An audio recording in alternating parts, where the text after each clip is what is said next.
Hey guys, back with another part two actually, on the Holley Airbleeds tips and tricks.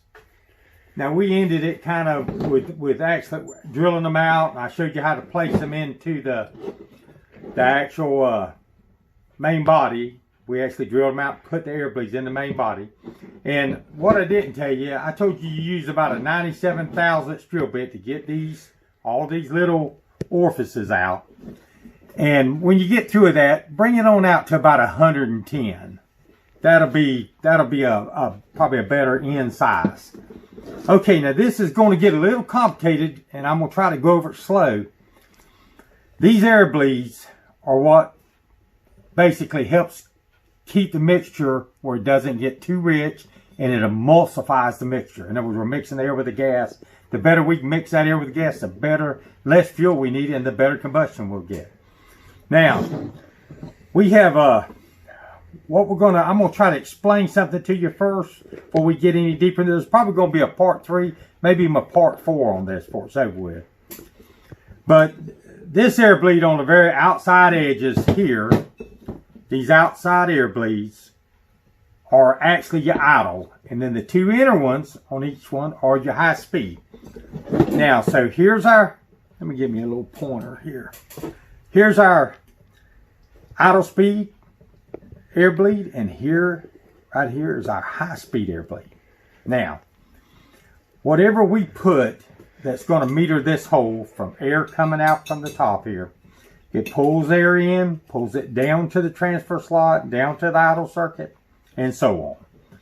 But as the main well, as it comes down here, and it actually is pulling it.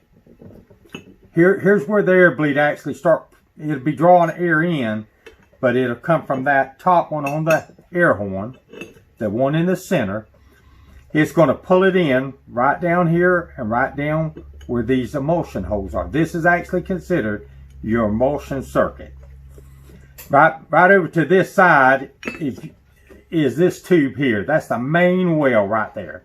And you can't see it from this side, but it's just about, well, it's actually in line right down here. It comes right down between the emulsion and the power valve circuit. All right, now we're going to draw, when we draw fuel and air, we're going to draw air in here, and then as it comes in, it's going to draw through these little emulsion holes. And there's actually one up here, and it's still part of your emulsion circuit. A lot of people call it your anti-siphon hole, where it helps for the fuel to settle down when you're at wide open throttle and you let off the gas. It keeps it from just free flow, and it gives you a little bit of, but it's still part of the emulsion circuit. It's pulling air in here, mixing with the fuel coming out here. The fuel comes out right here and into the booster. So what we have to do, when we change this air bleed in the main body, this one right here, the two inner ones, the high speed air bleeds, that sends a certain amount of air down this circuit. It's going to draw it in from the main well right along here. It's going to pull the air in. And it's just like creating almost like a vacuum leak, but what it's there for is to mix that air with that fuel. That fuel is being drawn up past the jet on the other side of this metering block and up here, and then right into the actual discharge where it comes into the actual booster on the main body. But the amount of air we get from this air bleed at the top of the air horn and feeding down here, that's all it can do, is just feed these holes a certain amount of air. So when you change that air bleed at the top, you're going to richen however it's set up on these holes here. In other words, when let's say you go down with air bleed, you're going to richen this mixture through here because you're going to pull more fuel and less air. When we make it bigger, you're going to draw air in here, and you're just going to have more air to feed these holes. With these restrictions, they're not that size, what you're seeing right there. Down about 40-50 thousandths of an inch, this gets real small. Most of these are like 27 thousandths, and maybe this might be 27, 28. Now, that's what you got to think about. That's what I'm going to try to make you understand. Because when it draws this air in here, and here, and here, and it pulling fuel up, and it's drawing air in, drawing air in, drawing air, and it's coming out to the booster. So we have a jet. This one doesn't have one. Anyway, we have a jet that's going to sit right here. Screw in here, and it's going to have, let's say on this carburetor, to have a 72 thousandths size orifice in that jet. Let's just say it's 72 thousandths. When it comes through here, it's going to pull air and fuel with it. But as the RPM increases, here's the main well. As the RPM increases, this jet's got a small hole. It's got a 72 thousandths hole. This is probably just shy of a quarter of an inch. It's probably 3/8. I'm just guessing somewhere around there. So it's going to start drawing the fuel level down in here, because the bowl level is going to stay up here pretty much. It's going to stay up where it should. But the fuel level is going to draw this down, because this jet is only allowing this side, this top side, to pull so much fuel out of the main, out of the bowl right here. Here's the bowl holding the fuel. So it's, in other words, when it pulls fuel up this jet, and then it comes in this big body, a 3/8 hole in here probably, it's going to actually, the booster is going to just, when you go wide at the top, it's going to pull and pull and pull more fuel out of here, and it's going to drop down. As it's dropping down, it's opening these air bleeds to nothing but pure air. Some of them. This will be open first. This will be second. This will be the last one. But what happens, wide open throttle, if you got a good motor, it's going to draw this fuel level down. Normally the fuel level on this would stay where the fuel level in the bowl is, if it's just sitting there idling. But as you accelerate real hard, this actual main well is going to just start pulling down. And as it pulls down, it's going to open those emulsion holes to nothing but air, just solid air coming into them, because it's going to pick it up as it's coming through here in more of a vapor mix, because it's pulling so hard that this little main jet can't stay up with it. Now we do have, in this same hole, we have the power valve feeding from the bowl. The power valve is going to feed, it's the only thing that pulls fuel out of the fuel bowl. Is the power valve, is the inlet, is right here where it screws in. That's where it draws the fuel in, and it comes into the main well.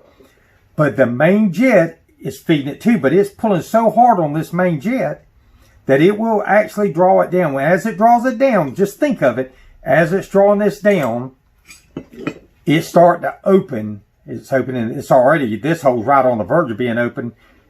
You know, when you first time you get on the gas, it's almost above the actual fuel level. But then it's going to start drawing it down, and then this one's going to come open.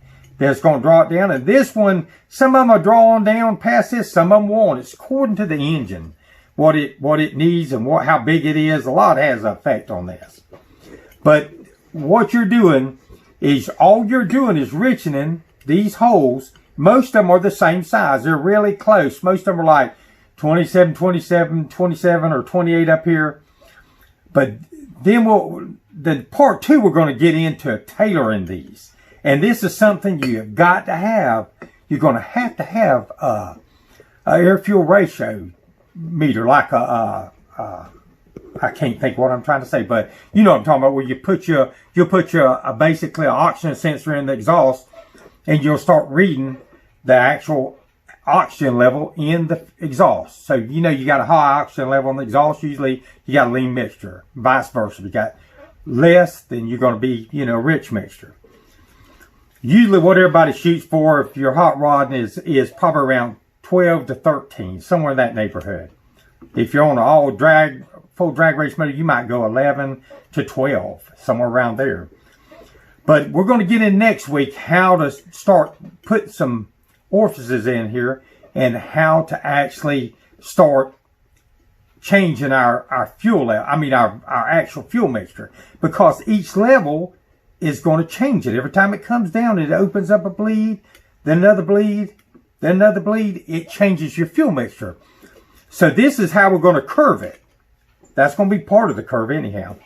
Well guys, look, we're going to get into the next part. I'm going to try to have something laid out a little better than this, where I can make you kind of understand. But remember this tube here, this is the main well, and it will start drawing the fuel out of this main well, because it's only got a little orifice there. So it will start drawing it out, even though it's got the power valve feeding it too. Each engine is different, but it will bring it down. As it brings it down, this is how the actual curve is changed right here of the main well. That's how your main jet's going to change it, and your power valve. We'll get into it a little bit harder tomorrow. I know y'all were interested in that. I was listening to some of the questions that y'all left the comments. But I'll try to get into this. And this is something, like I say, you're going to have an air fuel ratio mixture gauge. You're going to have. Yeah, like I can't think of what I'm trying to say here, guys. But, you know, I know what's wrong. Here's my screwdriver. We were jinxed from the start. I found my screwdriver. All right. Let's end it right here, and then I'm going to try to get into more on the next one. We'll have a part 3 on it. And just try to let that sink into you and think about it. Read it. If you have to play it over and over, play it and try to remember what I'm telling you and how it's working. Well, that's about it for the day, and y'all be good, and please like, comment, subscribe. I really would appreciate it. And we'll get into part 3, and there might even be a part 4. I don't know. Y'all have a nice night.